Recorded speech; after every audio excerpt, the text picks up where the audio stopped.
So, family, let me share this with you. When you kiss me, I feel kissed forever. When you make me laugh, I know that the rest of my life will be happy. When you put your arms around me, I know I'll never be alone. It's all the big and the little things you do that make me feel completely loved by you. Happy Valentine's Day. This was sent from me to my husband, Paul, many years ago. And you know what? We're celebrating Valentine's Day. It's a very special day of love. It's a very special day when we express love to the people that we're sharing our lives with, our husbands, our boyfriends, girlfriends, whatever. But you know what? Love started a long time ago before Valentine's Day did.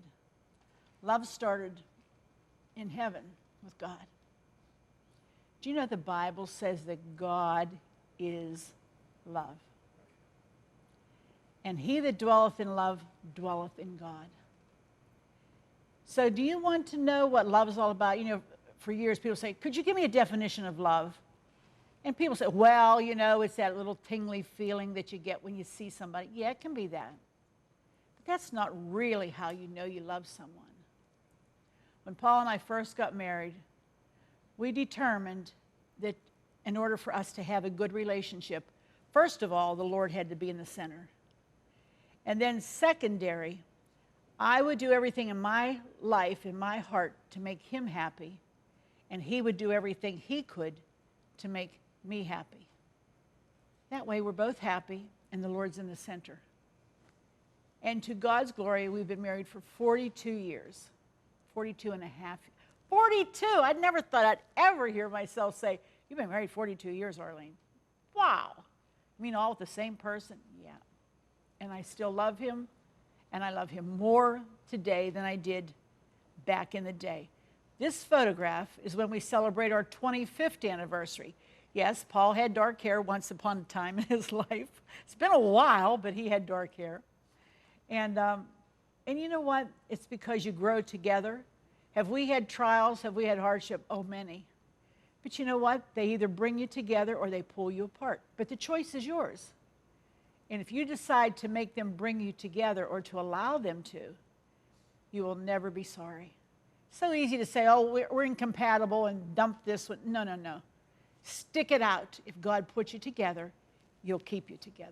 As long as you keep him first, put him in the center. And when I look back over all the years, there have been such good times that we've grown together, as I said, and we have had a wonderful life. We've traveled, we've gone places, done things that we never ever dreamed we would, but all to the glory of God, because he has ordered our steps, and he has given us what we have and what we need, and I'm very, very thankful. And today I'm very thankful for the man that God put in my life all those years ago. And do you know that when he was 8 years old and I was 9, he actually asked me to marry him then? Oh yeah, he wrote me a note, will you marry me? I said, absolutely not. And here a few years later, comes back around, and I said, I guess I will. So this is a great day, and we're celebrating love, and I hope that it will cause you to do something special for that one that you love. You know, he does special things for me, and I do special things for him. That's what it's all about. That's love in action. Well, I'm going to make my sweetheart's very favorite meal today. He loves this dinner, and when I make it, he's the happiest, so I like to make it often. But think about what's your sweetheart's favorite, and maybe you want to make that for Valentine's Day just for him. We're going to take our hint. When we come back, we're going to get started with Paul's favorite meal. We'll be right back.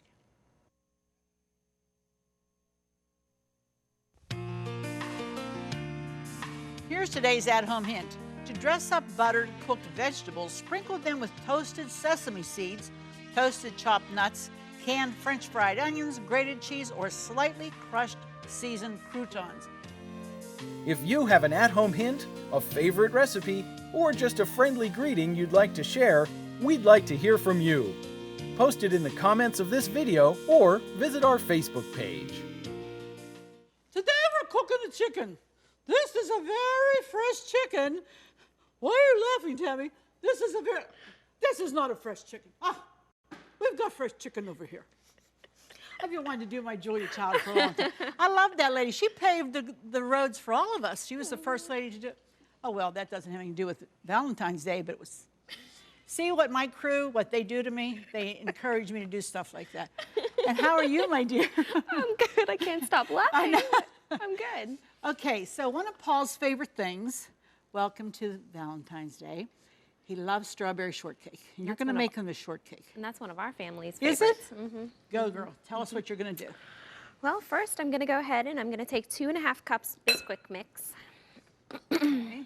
And I'm going to mix that up with some melted butter, 3 tablespoons. Okay. And 4 tablespoons of sugar. To sweeten it up a little bit. And 1/2 cup of milk. 1/2 cup, okay. And that's just going to make like a biscuit batter, because that's what he loves. He loves that batter. This is one of Jason's favorites, especially in the summer. We do this probably at least once a week. Really? Mm-hmm. My mom used to do that when I was a kid, and she would have what she called, we're just going to have something light for supper, because that's a heavy dessert. Mm-hmm. It's not like a little piece of ice cream or whatever. And she was right. And we would have, okay, let's have a sandwich, or let's have a pancake or something like that. And then she would make that. Oh, and my dad just loved it. Oh. So we introduced Paul when he got to the family, because they treated him like a son. And he loved it then. Okay, while you're doing that, I've told you many times how Paul loves chicken. So I have 1 whole chicken that we've cut up, cut the backbone out, cleaned it up, made it nice and fresh. Got to clean it up really well. Make sure that you have, you put it on your plate like this, or on your pan, and I've sprayed it just a little bit. And then what I'm going to do, because anytime you're working with chicken, you want to make sure you keep your hands clean, and you don't want to cross-contaminate. And he loves stuffing, so I just place stuffing underneath that chicken, like that. Okay, and then you want to push down on the chicken, because it's going to cover the stuffing, and it's going to roast in there just like you would roast a whole chicken. And I know I'm using this, we're going to bake the rest of that for the other chickens later, so don't worry about cross-contaminating this. Okay? And so once you have that taken care of, this is so easy, so much easier to do than like a whole roasting chicken, because then you have to cut it, you have to carve it and all that. That's a pain in the neck. How are we doing over there? Doing good. Are you a little dry, or are you okay? I think I'm okay. Okay, and then what are you going to do with that? You're going to roll those out, or are you just going to spoon them? I'm going to spoon them onto a greased cookie sheet. Good. And we're going to bake them at 425. Okay. Probably between 12 and 15 minutes. I want to keep an eye on them so they don't get too done. Sometimes they will get done underneath. You know, the bottoms will brown real quickly, because there is some fat in that. Do you think I need a little more milk, maybe? No, I think they're okay. Okay. I think they're good. Okay, and all I'm doing while she's doing that is just basting the whole chicken all over with melted butter. Make sure you cover it all. You're going to lift up the leg, get it underneath there. And this is so much easier to serve chicken like this, because you can do it in a quarter, which cut each of these in half. You can serve the whole half. Now, Paul would eat a whole half, because he likes chicken a lot. Jason would too. Oh yeah, the guys could do that easy. And then it's just so much easier. And you can add whatever flavor that you want to the outside of your chicken, which makes, I mean, if you feel like doing with an orange flavor or basting it with some apricot jam or something, you can. But he just likes plain old roasted, chicken. So what I do next, take this off. Then I do salt. This is coarse salt. Remember, whatever you season this with, it's as good as it's going to taste. So you have to do it now, because there's no gravy to this recipe. So you can, it makes nice drippings, but you want to make sure it's seasoned well. A little bit of black pepper. You just make a little, okay, that's good. Just some little biscuits like that. Would you like them bigger than that? Maybe just a little bit bigger. Okay. Yeah, just a little bit. And then this has become one of my favorite. When my mother was on a restricted salt diet some time ago, before she passed, We got used to this because this has no sodium at all, but it has such a wonderful blend, and they have a gazillion different, some Mrs. Dash. And so I just sprinkle that liberally all over the chicken, and that adds so much flavor. So much flavor. Mouth is watering. Because I like chicken too. Not as much as Paul, but I like it too. You like chicken? Oh, yeah. Okay, very good. We're done with those. Now, I'm just going to add a tiny little bit of chicken broth to the bottom so this doesn't stick. But you don't want the stuffing to be swimming in it. So just a little bit to keep it moist. And this is going to go into 425. You're going to put go ahead, put yours in, honey. Yours goes in too, the same thing. I forget, did we say, do you want That's good. on this one? Okay. And then that's going to bake about 15 minutes. Then we're going to lower it because we want to get the heat into it and get it going quickly, okay? And so that's going to go 425 for about 15, 20 minutes. When she takes her biscuits out, I'm going to lower that to about 350 and let it go for about 45 minutes to an hour. It will be good. Okay, we're good, aren't we? I think we're there. We're going to come back in just a minute with a whole lot more. Stay with us. We'll be right back. Do you love watching At Home with Arlene Williams? Then be sure to check out our new YouTube channel. It's filled with classic episodes from over 20 years of At Home, and more videos are added each day. And don't forget to click the subscribe button so you'll never miss another episode of At Home. Well, welcome to Valentine's Day, and I'm making Paul's very favorite meal that he likes probably better than anything. And you're going to make the appetizer now, and you're making French onion soup. French onion soup. Who doesn't like French onion soup? She's sweating up her onions. Yeah, As they say, they're getting sweat. I think you probably should turn it up so they get really cranking. Okay. And then she's going to do, this is a combination of beef and chicken broth. I always use just beef broth, and then it kind of seems strong to me. So we're doing half and half chicken and half beef. And then she's going to add some other things to it.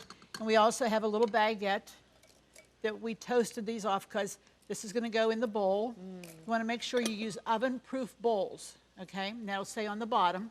You're going to fill that up. And then she's going to float a baguette or two. She's going to put some Swiss cheese on that and then lay provolone. Oh, that's going to be so good. Stick them under the broiler just till that melts. Oh my goodness, it's great. Okay, now I'm going to make his favorite vegetable, and you're going to go, what? Is it broccoli? Is it carrots? Not Paul. Paul loves Brussels sprouts. That's these little baby cabbages, as they call them. They're little. They come in big sizes, little sizes. I like to take the big ones, if they're larger than about like that, and I cut them in half, north to south. And that's what this is. Looks like a lot for two people, but we do have a crew here, don't forget. So, and then I'm going to add some onions, but all you do, we're going to roast these. All you do with this is just add good olive oil over top of your Brussels. I can't explain to you because I don't really know why it happens, but when you roast a vegetable, I don't care what kind of a vegetable it is, when you roast it, it brings out the sugar in the vegetable and it makes it sweet. And it gives an entirely different flavor than boiling them or steaming them or frying them or whatever. But you want to make sure that you get that oil all over those little cabbages. I'm really anxious to try these because I've never tried Brussels You sprouts. never had I've been afraid to, and Well, I'm excited now you're actually gonna to get a try them. chance. Can I give this to you? Sure. Thank you. So we're just going to, and if you get them out, they should be in a single layer. I always want to say single file.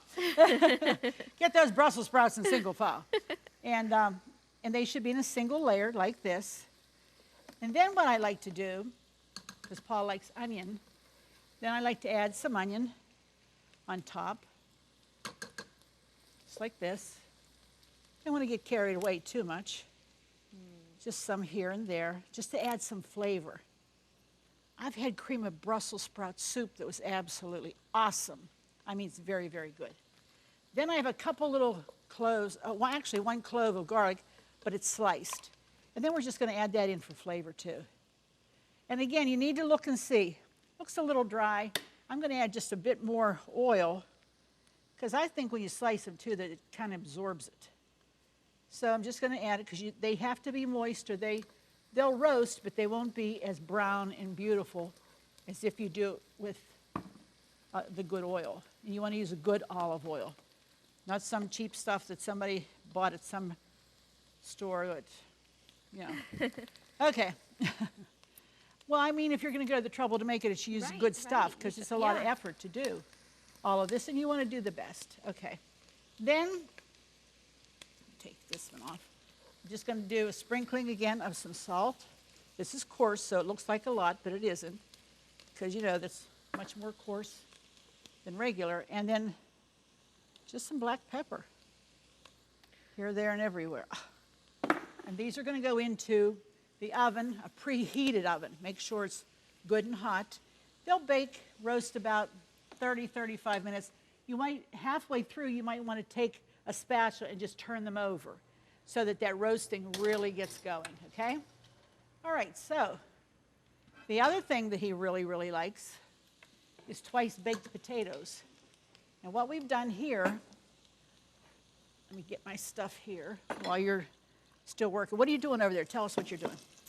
Well, I'm going ahead and I'm adding, we're doing a double batch since we have a hungry crew today, and we're going to go ahead and add 4 cups of chicken broth and 4 cups of beef broth, and then a clove of garlic and a couple bay leaves. Okay. We're going to let it simmer for 10 to 15 minutes.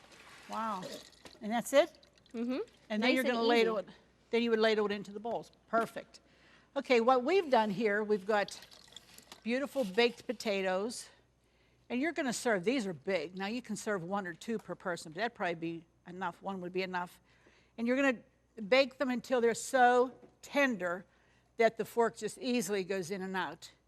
And then while they're hot, you're going to go in with a little spoon, and you're going to leave an edge the whole way around, just like that, so that that forms your shell to put the potato back in. And we've done 4. Well, we've done 2 potatoes, which gives us 4 pieces. Now I'm just going to add some, this is my potato that I've taken out. I'm going to add some butter, and I'm going to use my trusty mixer to mash it up a bit. Remember, you always want to mash the potatoes before you whip them. If you don't get the lumps out of them at first, you don't get them out of it. Could I get some milk? Just a little bit of milk, please? Because I think I want to whip them with some milk to get the whole process started. Okay? That's enough. Thank you. Say that's such a little bit, but it does help. It really does. Okay, we don't want to blow up the place. Got one of those fun, I got it. There we go. Scared me a little bit. I thought, whoa, we're losing it here. Okay, this is a noisy baby, isn't it? Wow, now we're going to add some sour cream. Okay. And you want the potatoes to still be warm when you're doing this, because I think probably, well, most everybody would remember, but particularly our director knows what happens when potatoes are cold and you try to mash them. We all have a horror story about that, most of all the director upstairs. And someday we may have to have him share about that and show us how he really knows how to make them now, since he's married and so much more intelligent. I'm really razzing on the guys today. I love it. This is great. Okay, so I have sour cream and a little cream cheese in there. That's going to make them delicious. You told me you started to make. Oh, yeah. It's made such a difference, and it makes them so creamy. Creamy, yeah. Did the family like it? Oh, yeah. Okay, what we're going to do, pile this back into our potato skins. We're going to add some cheese on top and put them back in the oven until the cheese gets all gooey. And oh boy, it's going to be great. When we come back, we're going to be at the table with my sweetheart enjoying his wonderful dinner. We'll be back in just a minute. Just go to ctvn.org/athome to get all the recipes from today's show for free. That's right, no subscriptions. They're available online at no cost, and more are being added each day. So join us at ctvn.org/athome to get today's recipes now. Or happy Valentine's Day. Well, thank you, sweetheart. Is this candy? What do you think? Of course. Mwah. Thank what you else so would much. there be? Well, there's a whole table full of goodies right here, and this I made just for you. You're the best. Okay, let's take a look around the table. We made French onion soup. Done to perfection. That's awesome. We did all the little croutons with cheese on top. Then we have braised Brussels sprouts. Sweet, they get sweeter the longer you roast them. And I just put it all on one plate instead of having a lot of serving dishes. So I just fixed one platter so that we don't have to be doing all the dishes later. And beside that are the twice baked potato. They're real moist and real piping hot from the oven. That's the best. And then our half roast chicken with stuffing underneath. I mean, there's a beautiful plate. There's your whole dinner right there. Then for dessert, he loves strawberry shortcake, so we made just some little biscuits, and we put ice cream, and we sweetened up our strawberries, made juice, put on top with some Cool Whip. We also have, Laurie made us some chocolate-dipped whole fresh strawberries. There's nothing that says Happy Valentine's Day like a chocolate-dipped strawberry, I'm telling you. So may I encourage you to do something special for that one that you love, the way I love this guy. And I'm telling you, it will be really, really, really appreciated. I know it will. Just do the little things in life. And by all means, keep God in the center of everything, because remember, God truly is love, and he loves you, and we do too. Be sure to join us the next time, because it just wouldn't be the same without you. Happy Valentine's Day, Paul. Happy Valentine's Day.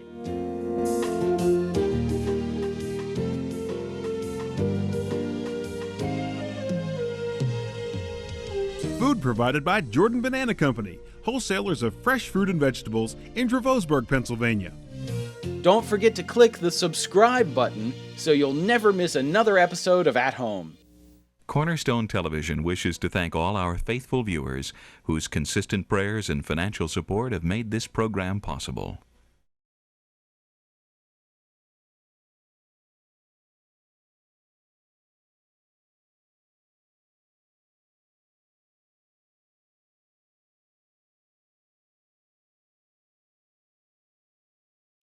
Cornerstone Television wishes to thank all our faithful viewers whose consistent prayers and financial support have made this program possible.